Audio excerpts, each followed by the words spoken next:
اچھا میرا تو مزاج یہ تھا کہ میں محبت سے اور حکمت سے علمیت سے جواب دینے کی کوشش کرتا ہوں تاکہ جو ہے کسی کا دل ٹوٹے نہ، دل خراب نہ ہو، لیکن منزل بھی مل جائے. بالکل. تو میں نے کہا اصل میں بات یہ ہے کہ یہ آپ نے جو صلاۃ والسلام کا پوچھا نا، الصلاۃ والسلام علیکہ یا رسول اللہ. اچھا مجھے یہ بات تو پتہ تھی کہ یہ صلاۃ والسلام بھی کنٹروورشل بنایا ہوا ہے کہ بریلوی مکتبہ فکر کے لوگ تو ہر جگہ پڑھتے ہیں اور دیوبندی مکتبہ فکر کے لوگ منع کرتے ہیں کہ نہیں پڑھے، جیسے تبلیغ جماعت والوں منع کر دیا. اب میں خود جو ہے علماء دیوبند کا جو ہے وہ شاگرد ہوں اور دیوبندی مسلک کا آدمی ہوں. اب جو ہے اب میں اس کو، لیکن صلاۃ والسلام کا معاملہ ہے اور نزاکت اس میں بہت ہے، اس کے اندر کسی کو بے ادبی کیا اس کا تصور بھی آپ کے ایمان کو لے اڑے گا. اللہ. تو میں نے اس سے کہا کہ میں نے کہا اصل میں بات یہ ہے کہ انہوں نے جو تمہیں کہہ دیا نا کہ نہیں یہ پڑھنا، وہ اصل میں ان کا مقصد یہ نہیں، خدا نہ خواستہ وہ صلاۃ والسلام کا انکار کر رہے ہیں. اصل میں بات یہ کہ یہ صلاۃ والسلام جو ہے نا، الصلاۃ والسلام علیکہ یا رسول اللہ کا، یہ صلاۃ والسلام اتنے اونچے درجے کا ہے، اتنے اونچے مقام کا صلاۃ والسلام ہے کہ یہ روزہ اقدس پر جا کر ہی پڑھا جاتا ہے. اللہ اکبر. اس کا مقام بہت اونچا ہے، لہذا بہت اونچے مقام پر ہی پڑھا جاتا ہے. چاہے تو رسول اللہ صلی اللہ علیہ وسلم وہاں روزہ اقدس میں موجود ہیں، وہاں جا کر ہی ہر آدمی پڑھتا ہے الصلاۃ والسلام علیکہ یا رسول اللہ، الصلاۃ والسلام علیکہ یا حبیب اللہ، الصلاۃ والسلام علیکہ یا نبی اللہ. تو میں نے کہا ہر آدمی وہاں پڑھتا ہے. بالکل. کیوں؟ میں نے کہا دیکھو جب کوئی عبادت بہت اعلیٰ اور خاص ہوتی ہے اس کی شرائط بھی اعلیٰ اور خاص ہوتی ہیں. سبحان اللہ. میں کہ جمعہ دیکھو، جمعہ ایک بہت اسپیشل عبادت ہے، لہذا اس کی خاص شرائط ہیں کہ وہ جمعے کے دن میں اور زور کے وقت میں اور ان شرائط جامع مسجد میں اور اس طریقے سے ادا کی جائے گی. بالکل. میں کہ آپ گھروں میں جمعے نہیں پڑھ سکتے ہیں، جہاں چاہے جمعہ پڑھ دیا، بغیر خطبے میں پڑھ دیا، نہیں، اس کی شرائط ہے. تو میں کہ اسی طریقے سے، لیکن زور کہیں بھی پڑھ سکتے ہیں، لیکن جمعہ زور سے بڑھ کر ایک خاص عبادت ہے. تو اسی طریقے سے عید کی نماز میں کہ اسپیشل خاص عبادت ہے، وہ خاص دن میں، خاص وقت میں، خاص شرائط کے ساتھ اسی وقت پڑھی جاتی ہے. یہ نہیں کہ عید آپ روزانہ عید پڑھتے رہو، نہیں ہوگا. بالکل اسی طریقے سے میں کہ حج کی عبادت کتنی اونچی عبادت ہے، لہٰذا اتنی خاص عبادت ہے زندگی میں ایک دفعہ، اس کے لیے اللہ تبارک و تعالی خاص شرائط رکھی ہیں کہ وہ مکہ ہی کے اندر ہوگی اور ان شرائط کے ساتھ ہوگی، ان ایام میں ہوگی. روز کر بھی نہیں سکتے. آپ سوچیں یار آج کا رش نہیں، جا کے میں مینا عرفات گھوم کے آ جاتا ہوں، وہ بس سیر و سیاحت ہوگی، حج نہیں ہوگی. میں کہ بالکل اسی طریقے سے الصلاۃ والسلام علیکہ یا رسول اللہ کا جو درود شریف ہے، یہ اتنا اعلیٰ اور عرفہ مقام کا ہے کہ جس کو صحابہ اکرام اپنی زبانوں سے نبی کی موجودگی میں پڑھتے رہے، یہ وہ صلاۃ والسلام ہے. اور نبی سنتے تھے الصلاۃ والسلام علیکہ یا رسول اللہ، صحابہ بول رہے ہیں، کتاب و حدیث کتاب میں آ رہا ہے. لیکن یہ اتنی اونچی درجے کا درود شریف، یہ اونچے مقام یعنی روزہ اقدس پر ہی جا کے پڑھا جاتا ہے. اس کے وہ آداب ہیں. یہ کسی اور مقام پہ پڑھیں گے تو اس کا مطلب آپ اس صلاۃ والسلام کے جو ہے درود شریف کی اس عظمت کا لحاظ نہیں کر پائیں گے. تو ان تبلیغی جماعت والوں جو آپ کو منع کیا کہ نہیں پڑھنا، ان کا مقصد یہ کہ یہاں نہیں پڑھنا بھائی، یہ بہت اونچے درجے کی گویا کی عبادت ہے، یہ روزہ اقدس پر ہی جا کے پڑھنی ہے، یہ وہاں پہ کرنا ہے. اس لیے وہاں پہ یہ کرنے کا صلاۃ والسلام ہے، یہاں پہ ہر جگہ پڑھنے کا نہیں ہے کہ ہر جگہ پڑھیں. اور وجہ یہ پھر میں کہ اس کے اندر کنٹروورسی شروع ہوتی ہے دوسری کہ جو وہ مسالک کے اندر پیدا ہوتی ہے، میں کہ اس کے اندر میں نہیں جاتا. لیکن بس میں تمہیں یہ بتا رہا ہوں کہ الصلاۃ والسلام علیکہ یا رسول اللہ اونچے درجے کا درود شریف ہے، وہ بہت اونچا مقام جو روزہ اقدس کا ہے وہاں پہ پڑھا جاتا ہے. بہت زبردست. اچھا وہ اتنا خوش ہوا، کہتا ہے جزاک اللہ، ماشاءاللہ آپ نے دل خوش کر دیا کہ جب میں صلاۃ والسلام کی اتنی عظمت ہے کہ یہ اس مقام ہی کے لیے خاص ہے. ماشاءاللہ اللہ آپ کو جزائے خیر دے. اور میں خام کو ان کے بارے میں جماعت کے لوگ، میں کہ وہ بیچارے عام لوگ ہیں جو دین سیکھنے نکلے ہیں، انہوں نے جو سنا تھا کہہ دیا، اس کے حقائق آپ کو نہیں سمجھا سکے، کوئی بات نہیں. یہ انہوں نے سلام کیا اور سلام کر کے چلا گیا. وہ چلا گیا. اب عشاء کے بعد کا مطلب میں پھر گھر آیا اور اس کے بعد میں لیٹ گیا. میں جب سو گیا تو رات کو رسول اللہ صلی اللہ علیہ وسلم کی زیارت ہو گئی. اچھا، اللہ اکبر. رسول اللہ صلی اللہ علیہ وسلم تشریف لے آئے اور آپ صلی اللہ علیہ وسلم میرے اس جواب کی تائید فرمائی اور مجھے گلے لگایا. گلے لگا کے مجھے اتنا چوما مجھے یاد نہیں ہے کہ میرے ادھر چوم رہے ہیں، ادھر چوم رہے ہیں، ماتھا چوم رہے ہیں، گالے چوم رہے ہیں، بار بار چوم رہے ہیں، سر چوم رہے ہیں. اتنا آپ بوسہ فرما رہے ہیں کہ مجھے وہ اس کو لطف و لذت یاد آتی ہے تو میں اور رونگٹے کھڑے ہو جاتے. سبحان اس قدر پیار کر رہے ہیں مجھے. اور میں آپ کے بدن کی خوشبو یوں لے رہا ہوں جیسے اپنی ماں باپ کے سینے سے لگتا ہوں، تو اس وقت مجھے وہ خوشبو میں لیتا. اور یہاں تو نبی پاک صلی اللہ علیہ وسلم کی ذات عالی ہے، یہاں سراپا خوشبو. اس قدر آپ نے مجھے چوما اور اس قدر میری تحسین فرمائی اور اتنے خوش ہوئے، اور بار بار جو مجھے جو ہے وہ بڑی محبت اور تحسین کی نظر سے دیکھا ہے، اور جہاں مجھے جو ہے شاباش دی کہ بھی تم نے جو جواب دیا ہے بہترین شاندار بات کی. ماشاءاللہ، بے شک. اس کے بعد میری آنکھ کھل گئی، اور میں جب صبح اٹھا ہوں تو اتفاق ہے کہ وہ خواب میں کوئی حضور سے مجھے چوم رہے ہیں، تو میں خوشی سے رو رہا تھا. تو میں اٹھا تو میری داڑھی اسی طرح تارا اور میں رو رہا ہوں. میں اٹھا تو گھر والے کہتے خیریت؟ میں نے کہا میں نے خواب دیکھا ہے بڑا جی، اور رات کا واقعہ میں نے بتایا ہی تھا ان کو. تو اس کے بعد رات یہ صبح یہ رات کو خواب دیکھ لیا. تو فجر پڑھ کے ہم فوراً جو ہے وہ دستگیر 14 نمبر فلاں مسجد، وہاں میرے والد نسبتی، میرے پیر و مرشد شہید اسلام حسن الاولیاء حضرت مولانا محمد یوسف لدھیانوی شہید قدس سرو وہ تھے. تو میں نے کہا میں ابا جی کو جا کے بتاتا ہوں. تو میں فوراً جب وہاں پہنچا، فجر کے بعد اسے ملاقات کی، تو وہ یہ سارا قصہ میں نے سنایا. میں نے کہا ابا جی میں نے یہ رات ایک بندہ ہے اس سے یہ سوال کیا تھا، اور میں نے یہ آگے سے یہ جواب دیا. تو رات کو رسول اللہ صلی اللہ علیہ وسلم تشریف لے آئے، مجھے سینے سے لگایا اور اتنا چوما. تو ابا جی اتنے خوش ہوئے، خوشی کے سے آپ کا چہرہ تمتما گیا. فرمانے لگے تم نے تو ایسا شاندار جواب دیا، ایسا شاندار تو امام رومی نہیں دے سکا. کہا کہ امام رومی نے بھی ایک اسی طرح کی ایک بات جواب دینے کی کوشش کی ہے، لیکن امام رومی سے زیادہ خوبصورت مثالیں تم نے پیش کی.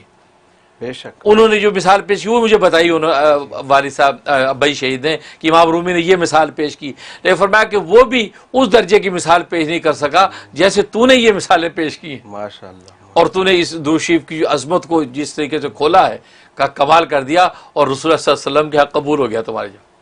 بہت خوش ہوئے، اور حضرت خاص کچھ مجھے پھر خاص درود شریف اور معمولات جو ہے مجھے ودیت کیا کہ آج میں تمہیں یہ خاص درود شریف تمہیں تحفہ دیتا ہوں. اچھا. تو وہ خاص مجھے درود شریف ملے، کہا یہ پڑھو بس منزلیں ہی منزلیں. تو خیر اس کا پھر میں اہتمام کرتا ہوں. تو مطلب کہنے کا یہ میرا جو ہے زندگی کا ایک بہت بڑا اثاثہ. اور پھر تو رسول اللہ صلی اللہ علیہ وسلم کی توجہات پھر تو ماشاءاللہ سمجھو انگلی پکڑ کے چل رہے ہیں. اللہ. تو پھر تو الحمدللہ اللہ کی رحمت. لیکن میں ظاہر ہے اپنے اس طرح کے خواب رسول اللہ صلی اللہ علیہ وسلم کے حوالے سے بیان کرنے سے ہیزیٹیٹ کرتا ہوں، بیان نہیں کرتا. اور لوگ میرے بارے میں دیکھتے ہیں وہ میں سن لیتا ہوں، لیکن خود جو ہے میرا مزاج نہیں ہے کہ. لیکن یہ کہ آپ بیتی کے اندر ایک بڑا اہمیت کا حامل ایک مسئلہ تھا اور بہت اہم ٹاپک تھا. اچھا اس کے بعد کیا ہوا؟ دوسرے دن عصر کے وہ صاحب پھر آئے، کہنے لگے جی السلام علیکم، رات جب آپ نے مجھے جواب دیا تھا نا، اچھا رات بھی اسے مجھے کہا کہ حضرت لگتا آپ کے پیر کامل ہے. اسے مجھے یہ بات کی، لگتا آپ کے پیر کامل ہے، یہ پیر کامل کا فیض ہے. یہ کیا جواب دیا آپ نے، یہ پیر کامل کا فیض ہے، یہ کہہ کے چلا گیا تھا.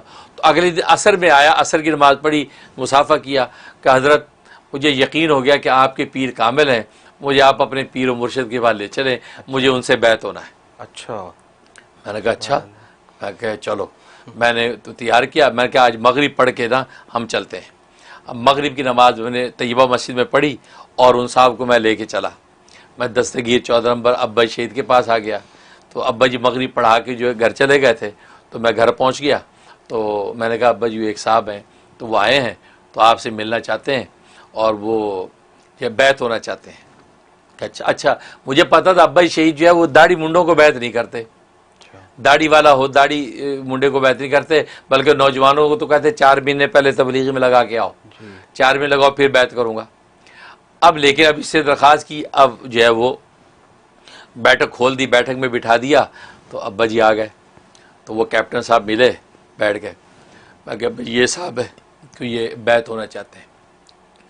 تو حضرت فرمایا کہ اچھا مزے کی بات، میں نے وہ جو واقعہ ابا جی سے شیئر کیا تھا میں نے صبح، میں یہ بتانا بھول گیا کہ یہ ابا جی وہی آدمی ہیں. اچھا. یہ وہی صاحب ہے. میں نے کہا بتاؤں گا تو، لیکن وہ ابا جی آ گئے، پھر ان کی ایک حیبت، پھر وہ مہمان بھی آ گئے، تو میں بتا نہیں پایا کہ ابا جی یہ صاحب تھے جو سوال کرنے آئے. میں کہا چلو میں بیعت ہو جائے پھر بتاتا ہوں. جی. تو ابا جی نے کہا جی بیعت.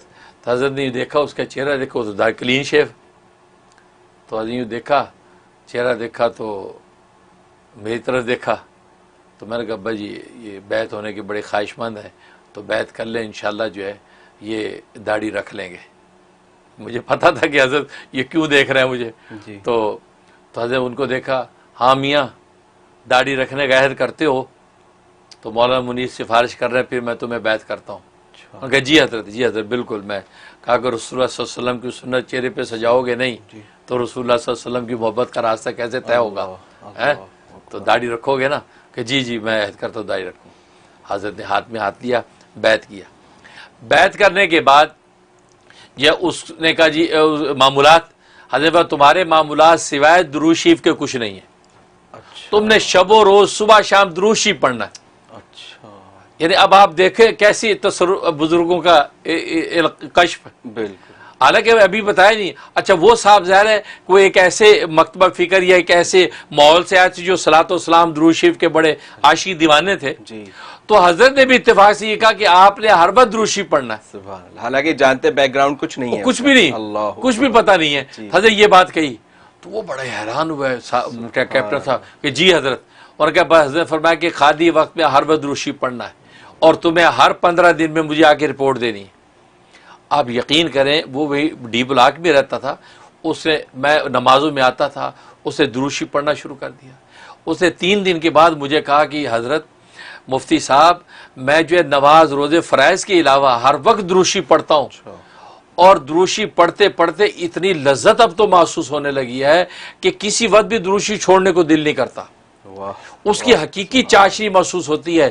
اور آپ یقین کریں وہ ڈی بلاک میں فٹ پاتھ پہ چل رہا ہوتا تھا سڑک پہ اور جو دیوانوں کے سر نیچے ہوتا تھا اللہم صلی علی محمد وعلی آل محمد. یہ بس یہ آہستہ آہستہ اس کی داڑھی بڑھ گئی، اس کا جناب لمبا کرتا اور اس کی سر پہ ٹوپی، اس کا حلیہ ہی سنت کے اندر بدلتا چلا گیا. اور ابھی میں سمجھتا ہوں 3 یا 4 ہفتے ہی گزرے ہوں گے اس کی زندگی بدل گئی. اتنی داڑھی. 15 دن کے بعد حضرت کو ملا تو حضرت نے فرمایا کہ میاں کون؟ کہ حضرت میں وہی ہوں جس کو آپ نے صلاۃ و سلام پڑھنے کا کہا ہے. بس صلاۃ و سلام نے میری زندگی بدل دی. ہر وقت درود شریف پڑھتا ہوں اور میں کہاں سے کہاں پہنچ گیا. اور مجھے آ کے جب وہ بجی نے ان کو معمولات دیے تو باہر جب ہم نکلے گاڑی میں آ رہے تو کہنے لگے حضرت واقعی آپ کے پیر کامل ہیں، آپ کے پیر کامل ہیں اور رسول اللہ صلی اللہ علیہ وسلم کی کیا نظر کرم ان کے اوپر. کہتا ہم سمجھتے تھے کہ یہ آپ لوگ صلاۃ و سلام کا درس نہیں دیتے، یہاں تو ہے ہی صلاۃ و سلام سارا. یہاں آپ کے پیر و مرشد میں صلاۃ و سلام ہی دیا ہے. اور صلاۃ و سلام کی آپ نے جو عظمت بیان کی کہتا ہم نے کبھی سنی نہیں. اور آج ماشاءاللہ صلاۃ و سلام کہاں سے کہاں مجھے پہنچا رہا ہے. اور وہ ماشاءاللہ آج بھی ماشاءاللہ اسے پھر اپنے بچوں کے لیے مجھ سے دعائیں کرائیں. ان کے بچوں کو بھی اللہ نے سارے منزلیں طے کرا دی اور جناب آج زبردست زندگیاں گزار رہے ہیں. اور وہ فنا پھر رسول ہو گئے. تو کہنے کا مطلب یہ وہ واقعات زندگی میں آتے ہیں. تو یہ مجھے آپ بیتی کا واقعہ یاد آیا صلاۃ والسلام کے حوالے سے.